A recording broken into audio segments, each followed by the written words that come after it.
Suppose आपको ऐसा लगता है कि निफ्टी या फिर कोई स्टॉक आने वाले समय में गिरने वाला है या उसमें कोई बहुत बड़ी रैली भी आने वाली है, तो ऐसे में आप क्या करोगे? अगर आपका एनालिसिस कहता है कि निफ्टी में या फिर किसी भी स्टॉक में एक बुल रन आ सकता है, तो आप सिंपली किसी भी स्टॉक को बाय कर सकते हो। बट वहीं पे अगर इंडेक्स की बात करी जाए तो इंडेक्स को बाय करने के लिए आपको या तो फ्यूचर या तो ऑप्शन बाय करना पड़ेगा। लेकिन वहीं पे अगर हम गिरावट की बात करते हैं तो यहाँ पे आपके पास ऑप्शंस बहुत लिमिटेड हो जाते हैं।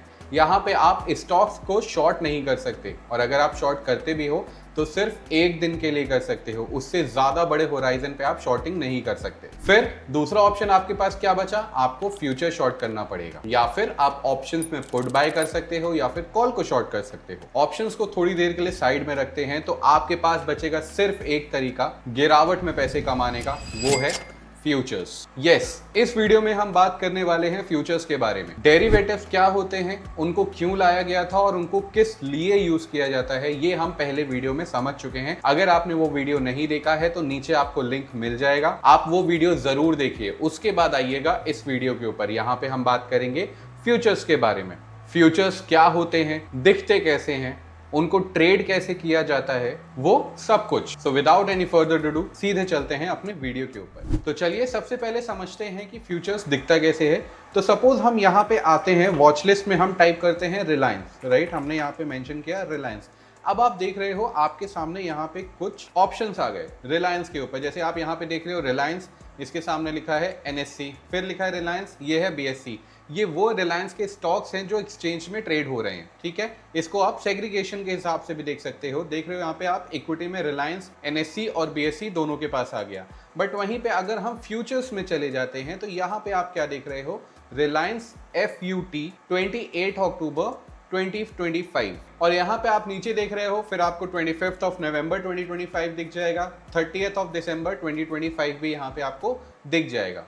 और उसके नीचे आपको दिखेगा यहाँ पे रिलायंस 1400 CE, राइट? उनकी एक्सपायरीज यहाँ पे दी हुई है, यहाँ पे PE भी दिया हुआ है।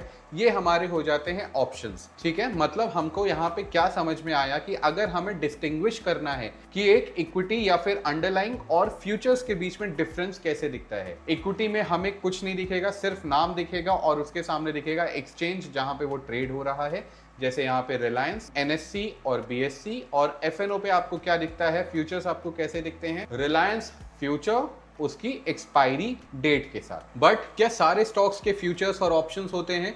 आइए समझते हैं। सपोज यहाँ पे हम रिलायंस के बदले एक ऐसा स्टॉक लेते हैं AWL, agri business limited.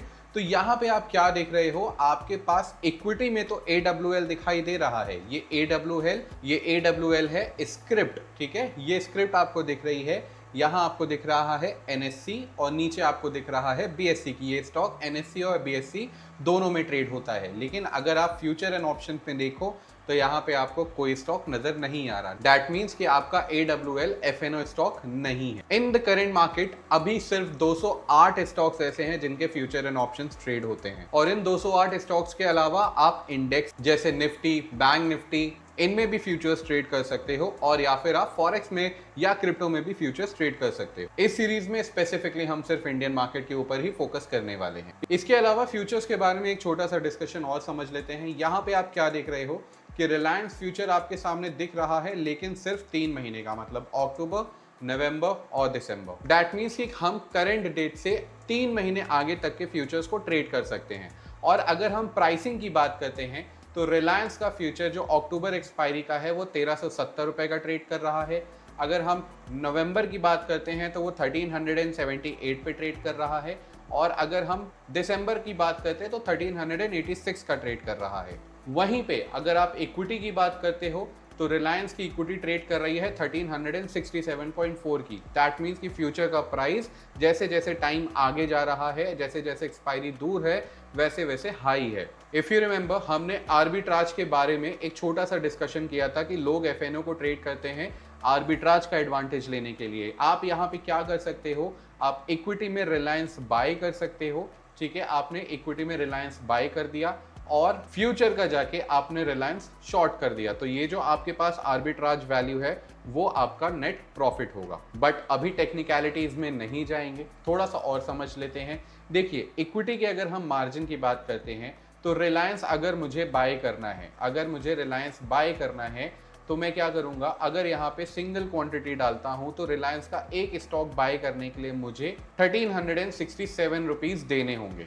But वहीं पे अगर मैं रिलायंस का फ्यूचर देखता हूं तो रिलायंस का फ्यूचर जब आप बाय करोगे तो यहाँ पे आप देखोगे कि आपके पास एक सेट क्वांटिटी है, वो सेट क्वांटिटी है 500 की। आप इसके नीचे नहीं जा सकते, आप इसके नीचे नहीं जा सकते। यहाँ पे अगर आप कोई भी 500 से कम की क्वांटिटी डालोगे तो आपको यहाँ पे दिखा देगा entered quantity should be a multiple of market lot size that is 500। मतलब फ्यूचर्स हमेशा लॉट में आते हैं। रिलायंस के लिए 500, टीसीएस के लिए 175, किसी और स्टॉक का कोई और मल्टीपल, ठीक है। तो ये आप इंडिविजुअली बाय नहीं कर सकते।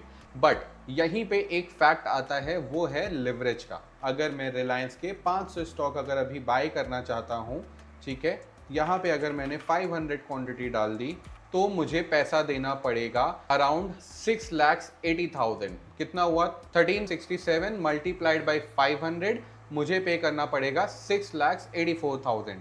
बट यहाँ पे अगर हम फ्यूचर्स की बात करें, यहाँ पे अगर हम अभी फ्यूचर्स की बात करते हैं तो अगर मैं फ्यूचर को बाय करने जा रहा हूँ एक लॉट तो मेरा मार्जिन लगेगा अराउंड 1,22,000, राइट। यहाँ पे आप देख रहे हो मेरा मार्जिन ड्रास्टिकली रिड्यूस हो गया, मतलब 25% में मेरा काम हो गया जो मुझे इक्विटी में 100% वैल्यू देनी थी। अगर मार्केट ऊपर जाता है तो मैं उतना ही प्रॉफिट यहाँ पे करूंगा जितना मैं 500 स्टॉक्स बाय करके कर सकता था, and that too on the cost of only 25% of the original stock value। But अगर रिलायंस वीक है और गिर रहा है, वहां पे मैं स्टॉक को सेल नहीं कर सकता, वहां पे मैं फ्यूचर को शॉर्ट करके पैसे कमा सकता हूं।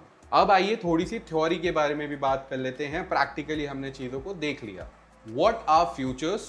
Future trading means making an agreement today to buy or sell an asset at a set price on a future date.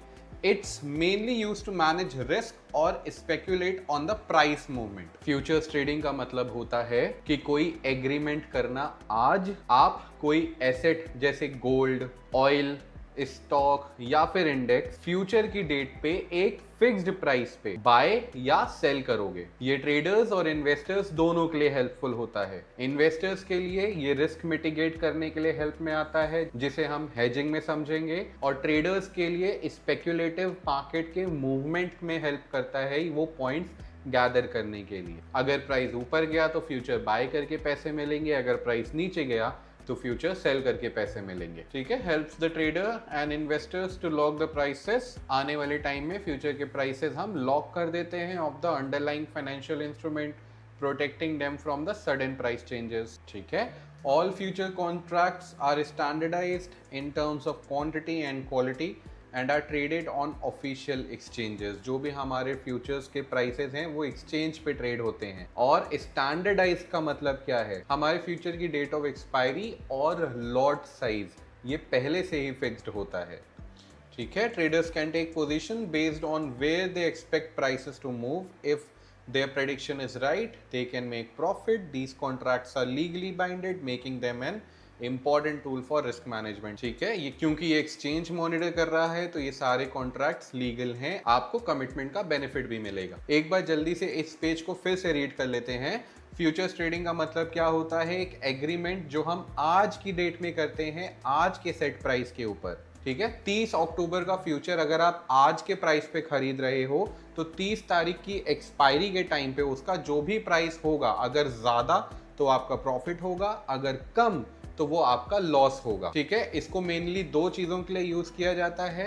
पहला रिस्क मिटिगेट करने के लिए और दूसरा स्पेक्युलेटिव प्राइस मूवमेंट का बेनिफिट लेने के लिए। रिस्क मिटिगेट कैसे होता है? जो हमारे इन्वेस्टर्स होते हैं उन्होंने जो स्टॉक्स बाय करे होते हैं उनको हेज करते हैं ये फ्यूचर शॉर्ट करके, ताकि अगर मार्केट गिरे तो उनका फ्यूचर पैसा कमा के उनको दे सके और उनका पोर्टफोलियो हैवी लॉस में ना जाए। Number second, speculate on price movement. Suppose कोई ट्रेडर है वो प्राइस की डायरेक्शंस पे ट्रेड कर रहा है तो उसको बेनिफिट मिलेगा जो भी प्राइस का मूवमेंट वो स्पेक्यूलेट कर रहा है। अगर सही हुआ तो प्रॉफिट, गलत हुआ तो लॉस। ये सारे कॉन्ट्रैक्ट्स लीगल होते हैं, इनका लॉट साइज फिक्स होता है, इनकी एक्सपायरी डेट भी फिक्स होती है, तो कुछ भी चेंजेस नहीं होते इसमें। नंबर सेकंड, एक्सचेंज पे ट्रेड हो रहे हैं, एनएससी, बीएससी, एमसीएक्स, तो ये लीगल भी हैं, आपको डरने की भी ज़रूरत नहीं है। अब कुछ बात कर लेते हैं फीचर्स के बारे में। सबसे पहले देखिए, कुछ भी नया नहीं है, बस थोड़ा सा डिटेल में हम इसके ऊपर यहाँ पे बात कर रहे हैं। Future contracts are uniform in terms of quantity, quality and delivery period of the assets, making them easily tradable on official exchanges। कि हर एक फ्यूचर एक फिक्स्ड फॉर्मेट में होता है और क्वांटिटी, क्वालिटी और एक्सपायरी डेट सब फिक्स्ड होती है। इससे ट्रेडिंग इजी हो जाती है और ये ऑफिशियली एक्सचेंजेस पे लिस्ट होता है, राइट। लिवरेज का एडवांटेज मिलता है। Traders can take large positions by investing only a small portions of the total value which can magnify both profit and losses। Again जैसे हमने एग्जाम्पल में समझा था कि अगर हमें रिलायंस का स्टॉक बाय करना है तो 6,80,000 का हमें कैपिटल देना पड़ रहा है, बट वहीं पे if we want to buy Reliance future तो वहां पे हमारा मार्जिन वाज अराउंड 1,22,000 ओनली। मतलब अगर आपके पास बड़ा कैपिटल है, आप फ्यूचर्स के थ्रू ज्यादा क्वांटिटी पे भी काम कर सकते हैं। Margin requirement, trading in futures requires maintaining a margin, a percentage of total contract value which changes with markets movement। Futures को ट्रेड करते समय आपको एक सर्टेन मार्जिन मेंटेन करके चलना होता है जो आपका डेली मार्केट का पीएनएल एडजस्ट करने में हेल्प करता है। मान लीजिए आपको निफ्टी का फ्यूचर ट्रेड करना है जिसकी टोटल वैल्यू है 10 लाख। मैं एक टेंटेटिव नंबर से आपको समझाने की कोशिश कर रहा हूं। अब एक्सचेंज आपसे बोलता है कि इसका आपको 10% देना होगा। इसका मतलब कि आप 1 लाख रुपए देके निफ्टी की ये 10 लाख रुपए की क्वांटिटी बना सकते हो, ट्रेड कर सकते हो। तो आप क्या करोगे, आप निफ्टी के फ्यूचर पे ट्रेड करोगे। हाई लिक्विडिटी मतलब future markets generally offer high liquidity, आपको लिक्विडिटी अच्छी मिलती है। और लिक्विडिटी का मतलब है कि नंबर ऑफ कॉन्ट्रैक्ट्स बहुत ज्यादा बाय और सेल होते हैं, जिससे आपको एक अच्छी एंट्री और अच्छी एग्जिट मिल जाती है। पर्पस क्या होता है फ्यूचर्स ट्रेड करने का? हेजिंग एंड स्पेकुलेशन, ये हमने बात कर ली, ठीक है। These contracts help business manage the price risk and also provide traders a chance of benefit from market price fluctuation। Investors को ये हेल्प करता है हेज करके अपना पोर्टफोलियो बचाने के लिए, और ट्रेडर्स को हेल्प करता है मार्केट में स्पेक्युलेटिव इनकम गेन करने के लिए, ठीक है। Daily settlements, future positions are settled daily with profits और losses adjusted through margin accounts as the price changes. Future trading में हर दिन आपके प्रॉफिट और लॉसेस कैलकुलेट होते हैं और इसे कहते हैं मार्क टू मार्केट सेटलमेंट। मान लीजिए आपने निफ्टी का फ्यूचर बाय किया 22,000 पे और निफ्टी का फ्यूचर 22,200 पे ट्रेड करने लगा, तो आपके अकाउंट में 200 रुपए क्रेडिट हो जाएंगे पर यूनिट के हिसाब से। बट वहीं पे अगर फ्यूचर 21,800 पे हो गया तो ये जो 200 का लॉस है ये भी आपके अकाउंट से डेबिट हो जाएगा सेम डे। यानी ये पैसा हर दिन सेटल होता है, कॉन्ट्रैक्ट के खत्म होने का वेट नहीं करना पड़ता। Fixed expiry, every future contract has a specific expiration date where it must be settled or roll over. मतलब हर एक फ्यूचर की एक फिक्स्ड एक्सपायरी डेट होती है जब फ्यूचर सेटल हो जाता है या फिर आपको अपनी पोजीशन रोल ओवर करनी पड़ती है।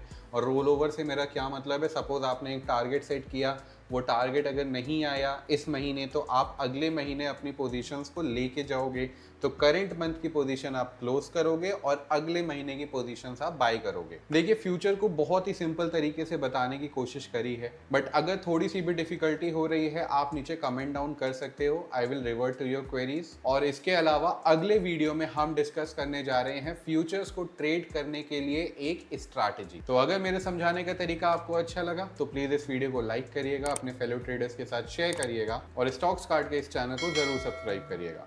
मिलते हैं अगले स्ट्रैटेजी वीडियो में। Investments in securities market are subject to market risks. Read all the related documents carefully before investing.